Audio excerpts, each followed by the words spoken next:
ladies and gentlemen, let's start with the Monday Night Raw review. First, we start off with Seth Rollins. He comes out to the ring and he has to talk about how he won the crown jewel and not needing Paul Heyman or Braun Breaker, right? If you've never needed these two, then why the fuck are you in the ring with them? Why didn't Seth Rollins say, yo, I don't need you guys. I can do this on my own. I don't need you guys no more. You can say it right to their faces backstage. But that doesn't happen, right? So we move on from there. We go on to the next match. We start off with Dominic Mysterio versus Penta for the Intercontinental title. This is a boring match. I really didn't care. You know what I'm saying? I'm sick and tired of seeing Penta versus Dominic every week. Like, really, I'm looking forward to Dominic versus Rusev at this point because the Dominic and Penta match is really getting stale. Like, eventually, Rusev might just win the title. And you know what? Why don't just have Rusev win the title? Like, I know Rusev sucks, and I don't like Rusev, but why not just make it happen? Because Dominic's getting stale as champion, and he's in AAA, and he doesn't have a good gimmick for me to get entertained of. You know what I'm saying? How about this? Why don't Dominic just grab every mask off the luchadors? He just grabs their mask, right, and starts stealing them. You know what? And he takes these masks, right, and he just burns on them or pisses on them. You know what I'm saying? I have an idea. Now, Dominic Mysterio could be put over that way. People will watch him and will want to be entertained, right? So we get throughout this match, Rusev starts running down the ramp, and Penta hits a frog splash on him, like a suicide dive from the top of the rope. And then Dominic grabs his title and the hammer from the fucking bell, right? And then he puts the title in the middle of the ring. The ref looks out of nowhere, right? So he looks at the title, and then Dominic hits Penta with the hammer bell, right? Which is a good tricky cheating move right there. But it's getting old, bro. Like, this dude's not Eddie Guerrero. He's not Eddie. Like, the only thing he could do with him is have him take the mask, right? He could take Penta's mask right now. He could literally take his mask and, I don't know, take a shit on it. Just shit on it or piss on it in the ring. It doesn't matter, dude. You can wipe your ass with it. I don't care. But do something with that shit, bro. You know, you can take off by doing that shit. Take every luchador mask and just burn it alive. You feel me? So eventually, he hits the 619 and the frog splash, and then he gets the win, retaining the title. Like, I don't know who should be Intercontinental Champion. I was thinking about The Miz, but it's like he's in the feud with Carmella, and Triple H is not going to book him like that. People been telling me, like, you know, Miz is stale. You know, he hasn't been relevant in 10 years. And I get it, you know. But who cares anyways, right? Not The Miz. Who should be Intercontinental Champion? I was only thinking about Javon Evans. But hey, what the fuck? You never know. It might be him, you know. So Rusev tells Kathy Kelly that I am coming for you, Dominic, and your guys, or whatever he says. And you have my title. This is boring. Like, this dude, I don't know why they gave this dude a mic. What does Triple H even think? What did Triple H even think here? What did Vince think about signing this dude? You feel what I'm saying? They ends the promo by saying, yeah! Dude, shut the fuck up. Please. It's so weird and it's so annoying. This dude is so grinchy. It's not even funny. Up next, we have Kairi Sane versus Rhea Ripley. Throughout the match, Asuka gets kicked by Io Sky for trying to cost Rhea the match. Rhea then pins Kairi Sane with the reptile and gets the win. Asuka gets up from out of nowhere and then attacks Io Sky and hits her with the ramp and hits her in the forehead. Rhea Ripley comes up and kicks Asuka in the face. She tears the fucking table up, right? And eventually slams Asuka's face on the table. And then Kairi Sane gets up out of nowhere and hits her with the candlestick.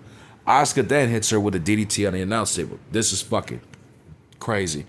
That was nasty. But at the same time, what are we doing with this feud? This is not taking us anywhere. I don't want to see Rhea Ripley in the field with these Chinese women. This is just meant for Io Sky versus Asuka. Kairi Sane's out the way, or she'll go home, or she'll take time off, and Asuka go to war. This is how it's supposed to be done. You feel me? Now with Rhea Ripley in here. I don't even care if you put Stephanie in here. Like, Rhea Ripley should be going after the title. She should be wanting to become like a 15-time, 16-time world champion. You know, if you want to be, like I said, if you want to be champion, world champion so bad, if you stayed as world champion, you should want to go after that shit. You feel me? Like, I don't know what's going on. I know people are sick and tired of seeing Rhea Ripley as champion, but what does Rhea Ripley have to do with this field? All because she's helping Io Sky, and her Io Sky have a love story. And that love story shit needs to stop. This is just meant for Io Sky versus Asuka. We don't need a love angle with Rhea Ripley involved. Making it seem like the Io Sky has a fucking crush on Rhea, and she doesn't give a fuck about her family. So it's basically like it's looking like this, right? Io Sky has a crush on Rhea. They might be going out. Her family's jealous, and they just, you know, despise her because she might like women or something. That's basically what the showing is here. And if I'm wrong, I'm wrong. But what the hell is this feel for? What does Rhea really have to do with this for? She should be going after the titles, and that's it. Well, what the hell? I have nothing else for her to do. I don't know. And I don't like her. I would just release her. She wouldn't be signed. She wouldn't be world champion. Who would be world champion? It would be Liv Morgan. Liv Morgan would be in Rhea's position. I don't give a fuck. I don't care. The Usos have a promo backstage, and they start arguing about their matches from last week and the week before, and blah, blah, blah. So Jey Usos then complains about costing Roman a match, and, I don't want to make the same mistake, man. But he says, Jimmy says, so what? I'm on my own now, man? I'm on my own. I see how it is. You know what I'm saying? Because Jimmy has a bad back, right? His ribs are fucked up from last night. So he's wondering, am I on my own, Us? You know what I'm saying? You know what? You do your thing, man. I go handle my business. So we get to Jimmy Uso versus Bronson Reed. Bronson Reed hits Jimmy with the fucking tsunami and ends the match and gets the win. Like, Jimmy's ribs are fucked up. Like, dude, you're going to kill yourself. I don't know why Triple H would have to put him in his match. It just doesn't make any sense here.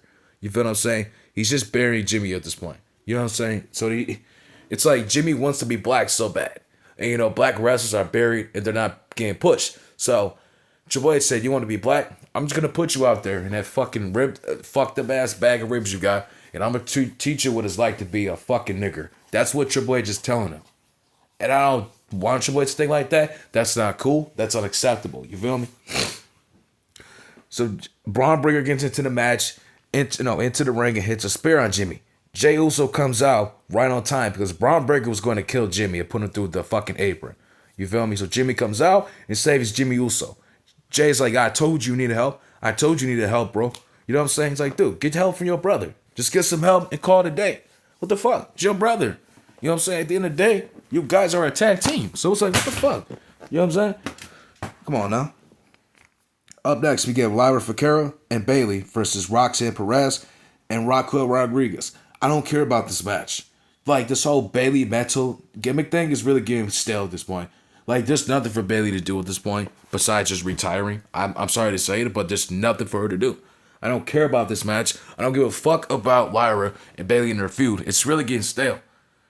All I'm seeing is every week is that Bayley is changing her moods and having a mood swing every day. Like, come on. We don't want to see this shit. That's like me seeing a person on TV upset about, I don't know, anything. And then now they're happy. They're running around like AJ Lee and shit. Like a retard. Like, dude, just get some help. You feel me? Nobody wants to see that shit, right? And basically, that's today with society today. People change their minds and people are so depressed all the time. So Triple H has to put Bayley in his gimmick because that's what society is nowadays. I don't know. So Roxanne Perez interrupts Stephanie Vaquero's interview from last night where she won the Crown Jewel title, which I think the Crown Jewel title is stupid. It's stupid. We're in Australia. Why do we have to do this again? You feel me? It's Australia. We're not Saudi Arabia, dude. The Crown Jewel Championship is not being defended. That's like having a WrestleMania Championship or the Survivor Series Championship. Can you imagine that shit? We don't need championships for a PLE event, bro, or for a pay-per-view. After a pay-per-view event, it's really stupid in my opinion. That's like having, I don't know, a UFC pay-per-view called Bulldog, and you have the Bulldog Championship. Instead, we just have the UFC heavyweight title. You know what I'm saying? Like, come on, this doesn't make any sense here. You know? So she's upset that she didn't get her title shot against Io Sky or whatever, right? So she was like, I beated her and blah, blah, blah. I deserve it. I should be champion. I deserve it. Like, I don't know when she beat Io Sky. I don't remember. Let me know when she beat Io Sky. Because I can't remember. Like, what the fuck you... Who cares, bro? So Stephanie says, I don't care. Why don't you do something about it and stop bitching and crying? Which I agree. Why don't you stop complaining? Why don't you say, I want a match at Saturday Night Main Event? Just say, you got my championship. I beat Io Sky. I would like to get a shot. And Stephanie said, I accept the challenge. That's all you have to say to her. You feel what I'm saying?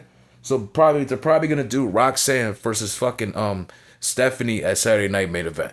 And they're probably gonna do, I don't know there's gonna be a triple threat match tonight. CM Punk, LA Knight, and Jey Uso. We don't know who's gonna face Seth Rollins, this or that. We don't know yet. So we get the triple threat match. And let me break this down. In my opinion, well, this ain't my opinion, this is reality. CM Punk deserves another shot at that world title. Like, the last time he got a shot was in a Fatal 4-Way match. with two other guys, right? It should have just been CM Punk and Seth Rollins one-on-one. And if Seth Rollins retains because of his wife, so what? Big deal. You know what I'm saying? And then LA Knight, Jey Uso could have their feud. You know what I'm saying? And then eventually they'll move on. So it's like, that's how I would look at it as. Because if we have to deal with 5 or 6 PLEs, LA Knight deserves it because he's put over. You know what I'm saying? He deserves a world title shot and he deserves to be champion. We all know if he wins, he's not going to win it. Jey Uso don't deserve it. He's always been a lackey. He's still with his brother. So it's like, what the hell? He's still teaming up with his brother. He is not fit to be world champion. It's really laughable at this point. He doesn't even look like he should be world champion. Like Braun Breaker, like guys like Braun Breaker, Braun Strowman look like world champions. Those guys look like world champions. Just look at them compared to Jey Uso. Think about what I'm saying here, bro. Those guys look like men, strong, powerful.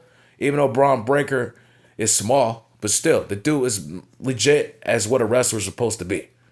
Mean face, you got the muscles, you know, you got the wrestling gear on, you're ready to kick ass, you got a shirt on. That's what a wrestler is supposed to be. Like pretty much Braun Breaker's the last breed of real wrestling at this point. You feel me? So we get throughout this match, and LA Knight hits a suplex on CM Punk. Jey Uso hits a frog splash, and on LA Knight, he kicks out of it. Jey Uso gets kneed in his stomach after CM Punk counters it, right? And then CM Punk gets to go to sleep, and CM Punk is #1 contender. Now that's a good choice. CM Punk could deserve another shot at the title. And Seth Rollins and Bronson Reed and Braun Breaker come out and they attack CM Punk. They attack CM Punk and get him out the ring. Seth Rollins says, I am the future of this company. I never need a Paul Heyman. I never need a Braun Breaker. I am the greatest of all time. I never needed Bronson Reed.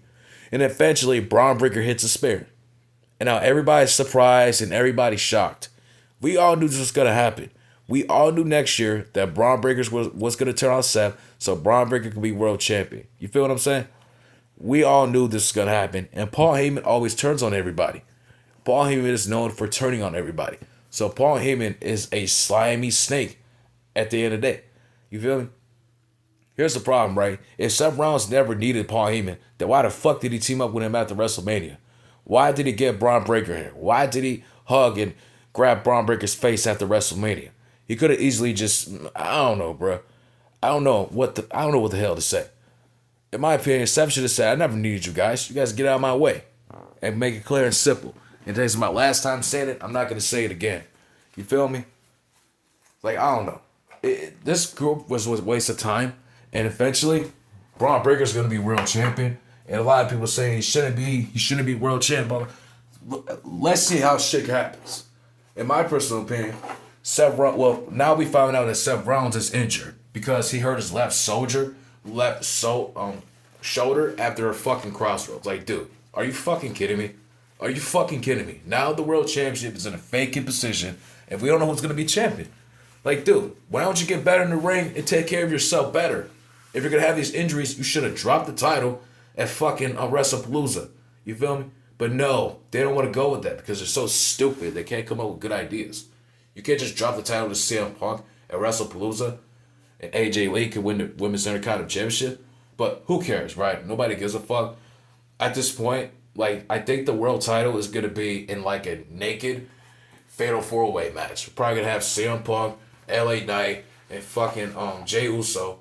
And I don't know, probably Roman Reigns. Who cares? I don't know. I don't care at this point. Maybe you're probably going to have Braun Breaker in there. But at the end of the day, if it happens like that, Braun Breaker should win the title. And then Brock Lesnar beats him eventually. And then we go on from there. But this show was complete garbage. I don't like it. I'll be back with another video tomorrow. Peace out.